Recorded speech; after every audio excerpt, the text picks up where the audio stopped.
So I have a lot of good ideas, but the problem I have is I can't control how other people think or act. Like if they want to make me out to be a demon that's hateful, I can't stop you from doing that. But really, I just have love in my heart for everybody. That's it. I'm just asking for people to clean up their own messes. And I can't ask my nephew unless this is something he wanted. Well, let's say he was good with computers and we were going to make addictsmeet.com or try to clean out for $1 billion or open up our own store and live upstairs or something like that. Anything's fine with me. I just want to stay alive. For me, sufficiency is happiness. I'm just happy there's a stick. But that can go wrong for me real easy, not him. I mean, he can pretty much just run the store however he wants with me. I just have to make sure that if things start going too unequal, that I'm able to stand up for myself a little bit and be like, no, no, I don't want that guy in here. He's a big problem. Yeah, we've already lost 5 customers because of him. And the guy goes, well, no, he's my friend. I, yeah, okay, fine, I understand, but I don't really want him. Stuff like that, you gotta be able to kind of work out between the two. And if one person has all the power and the other person has none, that's a big problem that I find. And I'm always giving the stick away. I'm like, I just need a small piece of the stick, and I'm happy. Just that's it. I'm just happy there's a stick. I'm just happy that there's a job here, and I'm warm and not dying. I'm just happy to be alive, and I got a chance at, maybe starting a family. I'm just happy at that. I mean, I love every animal and every person. I really do. I've never caused harm to anybody or anything, even insects. That's not my thing. Usually, my thing is other people hurt me in the programs, my mother, my father, just in general. That's usually how it goes. I mean, even my younger nephew learned that it was easy to pick on me. I'm not kidding. Yes, my younger nephew picked on his uncle and even invited his friend to help. I didn't care. I still don't care. It's all right. Whatever. It was just fun and games. That's all he was trying to do. But let's say I was running a company with him and he gets that same feeling like it's okay to kind of take control of everything and do it his way. Well, nobody would want me doing that for sure, and I wouldn't. I am the type of guy that asks, hey, what do you think of this? Hey, do you want to do this? No, you don't like my. Okay, let's not do it. No, no, no, no. Yeah, if you think it's a bad idea, no, no, no, we shouldn't do it.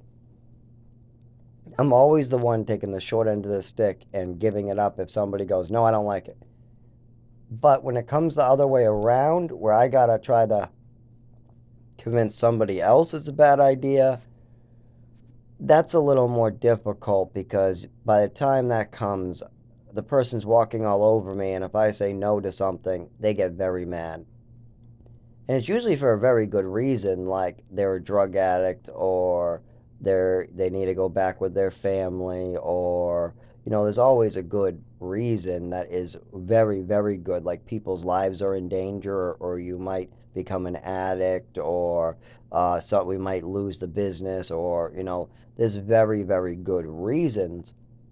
But if I don't have any say in the matter, that could be a problem at points because I give up my say a lot. And then when it matters, when I really am like, no, no, this is very, very bad. We really, really can't sell drugs from here. And then the person's like, they're not drugs, it's K2. No, no, I mean it. Like, no K2 sales. Please, no, it's dangerous. I've seen what that did to the other stores, the Smoke Valley and stuff. And they go, but it makes all this money. Well, then sell the pipes, they're glass. And you got a license for it. You registered for it. You go get some CBD products. You can register for that. No, no, no, I want to sell the K2. I would be so mad. I mean, see, I knew a lot of stores that were doing that, and if I owned a store, I don't know how the hell they do that because there are other stores making good money that don't have to sell K2. Why are you selling something that isn't openly sold everywhere and is brand new? If it's legal and there's a license for it, like the CBD or hemp products or bongs or pipes or cigarettes or alcohol, you file some paperwork, you sell it by the rules, and you make plenty of money. It's great, but you sell one thing like K2 and the whole business falls apart. I've seen it happen firsthand. This isn't my first experience.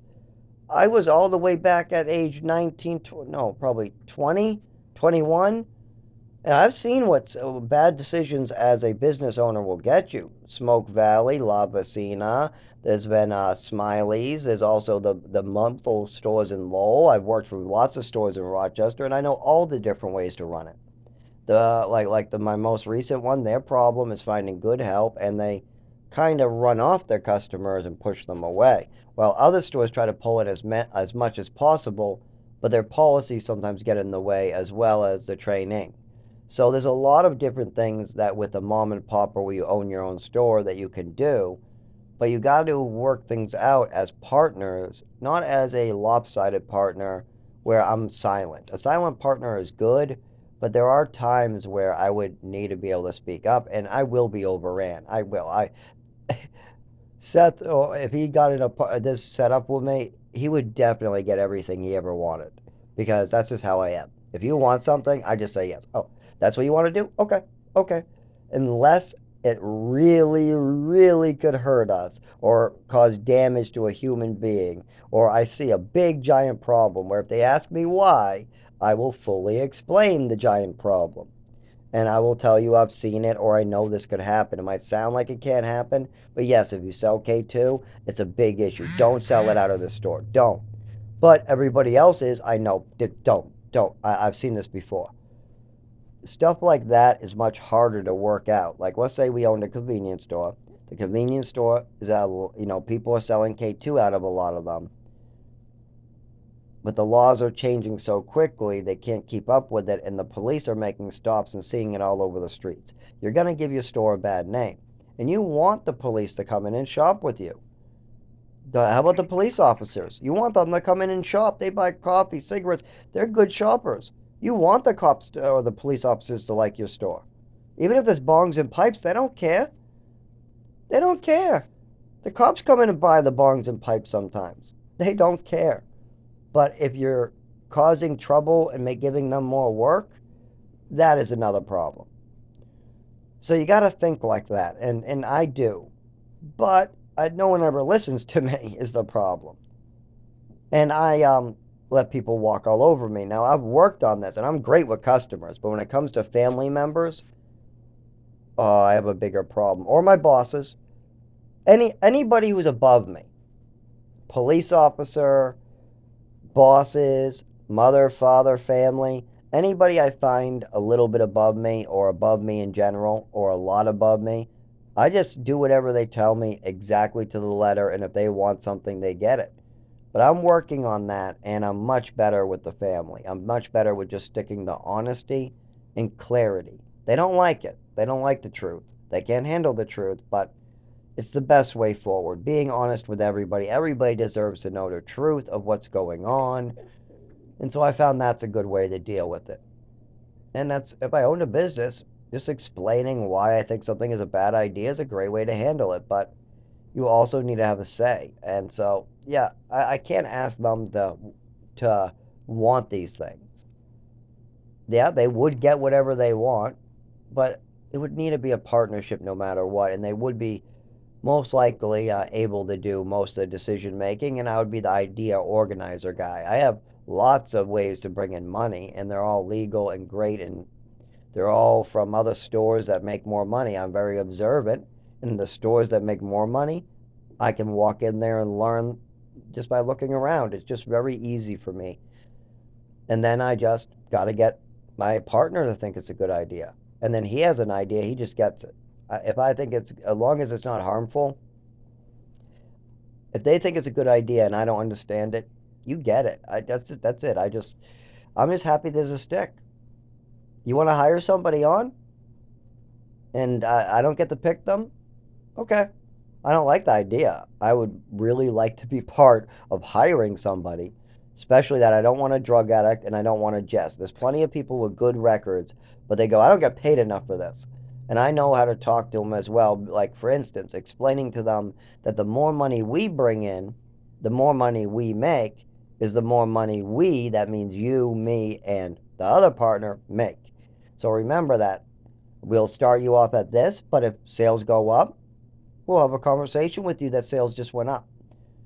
And then that could be a good incentive for these employees to work more. But see, if somebody said, well, you don't get a say. I just want to hire this one person I know. I really want them to work here. Okay. But they have to listen and they're not over me. Okay. That's great. That's great.